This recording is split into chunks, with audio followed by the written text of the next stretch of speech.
वक्फ कायद्यावरून जम्मू काश्मीर विधानसभेत गोंधळ झालाय। आप, भाजपा आणि नॅशनल कॉन्फरन्सच्या आमदारांमध्ये धक्काबुक्की।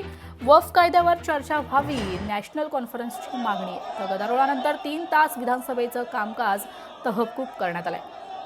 जम्मू आणि काश्मीर विधानसभेत आज पुन्हा एकदा मोठा गोंधळ पाहायला मिळाला। भारतीय जनता पक्ष आणि आम आदमी पक्षाच्या आमदारांमध्ये मोठा गोंधळ झालाय।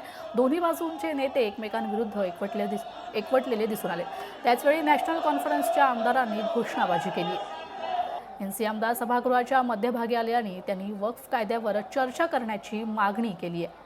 वक्फ कायद्यावर चर्चा व्हावी अशी नॅशनल कॉन्फरन्सची मागणी आहे। त्याचवेळी भारतीय जनता पक्षाच्या आमदारांनी याला विरोध केला आणि ते चर्चा होऊ देणार नसल्याचं सांगितलं। वक्फ कायद्यावर चर्चा करण्यासाठी सभागृह तहकूब करण्यास नकार दिल्यामुळे गदारोळात जम्मू आणि काश्मीर विधानसभा आणि 3 तासासाठी तहकूब करण्यात आली आहे।